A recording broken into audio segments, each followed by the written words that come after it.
Assalamualaikum, terima kasih sudah klik video ini. Gimana nih kabarnya teman-teman? Semoga semua dalam keadaan sehat, bahagia, dan diberikan kelancaran rezeki. Amin. Hari ini saya mau berbagi sebuah kasus yang melibatkan dua wanita cantik Indonesia yang sedang mencari rezeki gitu ya. Mereka merantau ke negeri Hong Kong menjadi TKW. Tapi dikarenakan tergiur dengan pendapatan yang sangat-sangat melimpah, bermimpi akan sukses dengan jalur pintas, yang terjadi malah sebaliknya. Nah, seperti apa sih kisahnya? Yuk, kupas tuntas di channel Rika.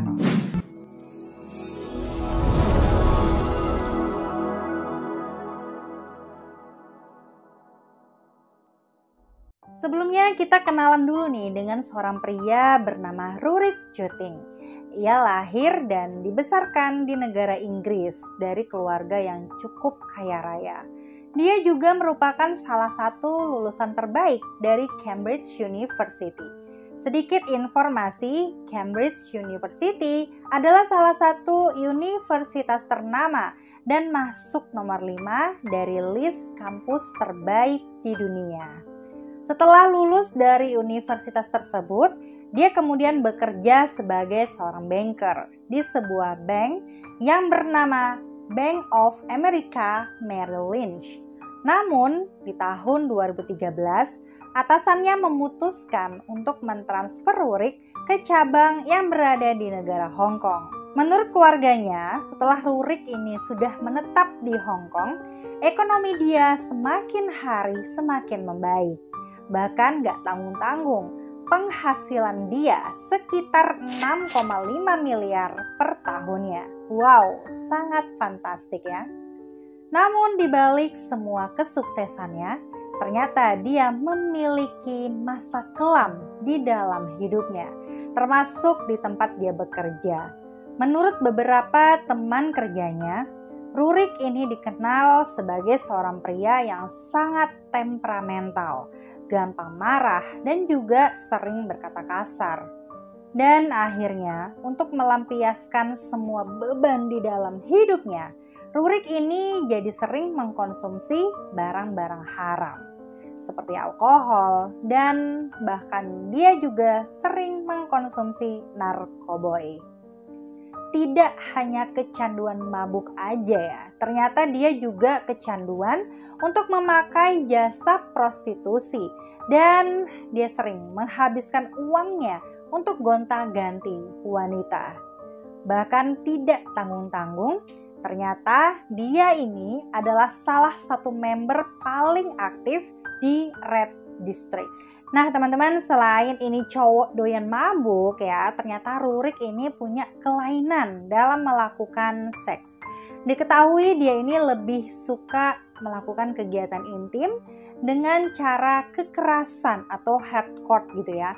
Bahkan yang lebih parahnya lagi, dia ini lebih sering berhubungan dengan beberapa wanita sekaligus di waktu yang bersamaan. Nah, dua orang perempuan yang paling sering Rurik kunjungi adalah Sumarti Ningsih dan juga Seneng Mujiasti, di mana mereka berdua ini adalah warga negara asal Indonesia yang sudah cukup lama menginjakan kaki di negara Hong Kong menjadi seorang TKW.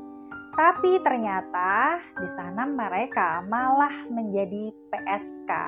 Dikarenakan menurut keluarganya, Sumarti dan juga Mujiasti ini memang dilahirkan dari keluarga yang sangat miskin. Bahkan beberapa temannya mengatakan mereka ini juga putus sekolah.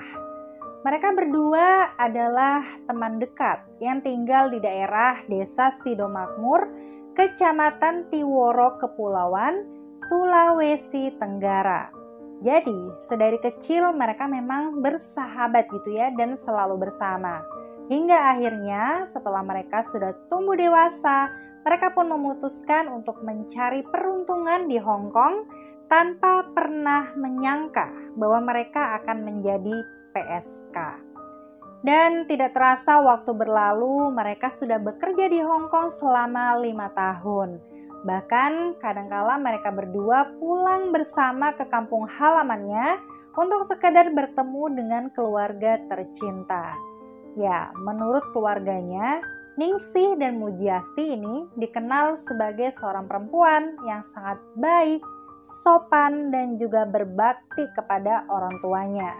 Karena di setiap bulan mereka tidak lupa untuk mengirimkan uang kepada keluarganya. Rurik ini sudah berkenalan dengan mereka berdua, ternyata dia sangat terpesona. Dikarenakan Rurik ini begitu menyukai perempuan tipe yang Asia banget gitu ya, seperti mereka yang berkulit sawo matang gitu, jadi nggak terlalu putih-putih banget kulitnya. Bahkan nggak tanggung-tanggung, Rurik ini sering membayar jasa mereka berdua dengan pembayaran sebesar 19 juta per malamnya. Ya, hal ini tentunya membuat Ningsih dan Mujiasti tergiur dan memutuskan untuk kembali bertemu dengan Rurik Jating dengan membawa segudang mimpi kesuksesan di depan mata. Namun teman-teman, inilah yang terjadi hari itu.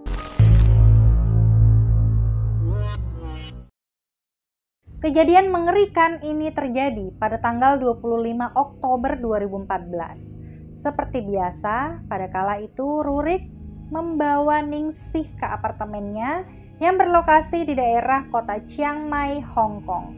Kejadian ini sendiri terlihat jelas di CCTV apartemen yang menunjukkan bahwa malam itu Rurik dan Ningsih sedang menaiki sebuah lift dan mereka menuju ke kamar 309. Di dalam kamar, Rurik sempat menikmati narkoboy terlebih dulu sebelum dia melakukan hubungan intim. Dan dikarenakan Rurik ini memiliki kelainan fantasi saat berhubungan gitu ya, jadi dia membuat Ningsih ini diperlakukan seperti budak. Ningsih diikat, ditendang, dipecut, dan juga digamparin gitu. Dan yang paling parahnya lagi, kejadian mengerikan ini dia rekam menggunakan handphone miliknya dengan durasi 4 jam. Dan di dalam video tersebut ada sebuah percakapan di mana Rurik ini berkata kepada Ningsih, "Apakah kamu bersedia aku pukul 1 kali? Kalau kamu bilang iya, aku akan pukul kamu 1 kali. Tapi kalau kamu bilang tidak, aku bakal pukul kamu 2 kali." Ya, selain membuat video, ternyata dia juga sempat mengabadikan momen itu di mana dia memotret Ningsih saat dia tidak memakai busana. Namun dikarenakan kala itu Rurik ini kayak terlalu bersemangat gitu ya teman-teman, dia malah tidak sengaja menekan leher Ningsih terlalu kuat. Sampai akhirnya Ningsih meninggal saat itu juga. Dan saat Rurik ini sadar bahwa Ningsih sudah tiada, dia kemudian membawa tubuh Ningsih ke dalam kamar mandi dan dia di sana malah menyayat leher Ningsih sampai lehernya itu hampir putus. Lalu 3 hari kemudian, tepatnya di tanggal 27 Oktober 2014, Rurik kembali membawa seorang wanita ke dalam apartemennya, di mana wanita tersebut tidak lain adalah teman dari almarhum Ningsih, yaitu Mujiasti. Berbeda dengan kejadian sebelumnya, kala ini Rurik tidak merekam aksinya saat dia menganiaya Mujiasti. Ya, setelah mereka berdua melakukan hubungan dengan cara kekerasan juga, kali ini dengan sengaja Rurik memegang dengan kuat leher Mujiasti sampai dia kehabisan nafas. Awalnya Mujiasti sempat memberontak dan juga berteriak, namun dengan sigap Rurik langsung memukul bagian tengkorak Mujiasti sampai akhirnya dia pun meninggal seketika. Dan Rurik kala itu langsung memasukkan tubuhnya Mujiasti ini ke dalam koper yang berukuran cukup besar. Kemudian koper itu dia taruh di tempat yang tersembunyi di balkon luar apartemennya gitu teman-teman. Ya, kala itu semuanya terlihat sempurna. Bahkan kejadian hilangnya 2 wanita ini tidak terlalu membuat kehebohan di negeri itu. Namun anehnya, beberapa hari kemudian, tepatnya di tanggal 1 November 2014, Rurik tiba-tiba menelpon polisi dan mengakui semua perbuatannya. Ternyata pada kala itu Rurik sedang dalam pengaruh barang haram.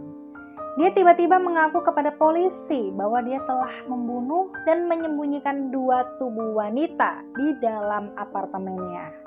Menanggapi hal tersebut, polisi kala itu segera mendatangi apartemen Rurik di unit 309. Dan ternyata benar teman-teman, di sana polisi menemukan sebuah pisau dan palu serta tubuh Ningsih yang sudah meninggal dengan keadaan yang sangat mengerikan di dalam kamar mandi. Dan selain itu, polisi juga menemukan tubuh dari Mujasti yang ditemukan di dalam sebuah koper dalam keadaan yang sudah membusuk dan juga dipenuhi dengan belatung. Dan Rurik yang dari awal mengaku sebagai pelaku pembunuhan tersebut langsung segera dibawa oleh polisi untuk diinterogasi lebih lanjut. Menurut Rurik, dia mengaku tidak melakukan pembunuhan tersebut secara berencana, melainkan hanya tidak sengaja teman-teman karena efek narkoboy yang dia konsumsi. Namun, pernyataan ini ditolak mentah-mentah oleh polisi.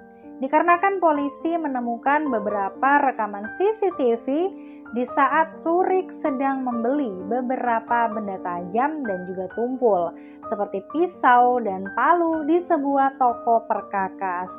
Jadi bisa disimpulkan bahwa Rurik ini memang sudah mempersiapkan semuanya. Ditambah lagi, kala itu polisi juga menemukan sebuah handphone milik Rurik yang berisi rekaman penyiksaan yang telah dia lakukan kepada Ningsih. Bahkan di sini polisi juga menemukan sebanyak 76 foto penyiksaan sadis kepada Ningsih saat dirinya ini sedang diikat dan juga dipecut. Lalu persidangan kasus ini pun akhirnya dilaksanakan di tanggal 24 Oktober tahun 2016 di pengadilan negeri yang berlokasi di negara Hong Kong. Dan keputusan hakim atas perbuatannya yang kejam itu adalah Rurik Choting dinyatakan bersalah dengan tuduhan pembunuhan berencana. Ia mendapatkan hukuman penjara selama seumur hidup. Nah, demikianlah teman-teman kisah pilu dari 2 wanita Indonesia yang pergi merantau ke negeri Hong Kong. Gimana nih menurut teman-teman atas kasus kali ini? Hal apa yang bisa kalian petik? Yuk sampaikan di kolom komentar dengan kata-kata yang sopan tentunya. Dan jika teman-teman punya kasus yang ingin untuk kita kupas tuntas di channel ini, segera follow Instagramku dan silakan DM di sana. Ingat, selalu hati-hati dan waspada. Sampai jumpa di videoku selanjutnya. Bye!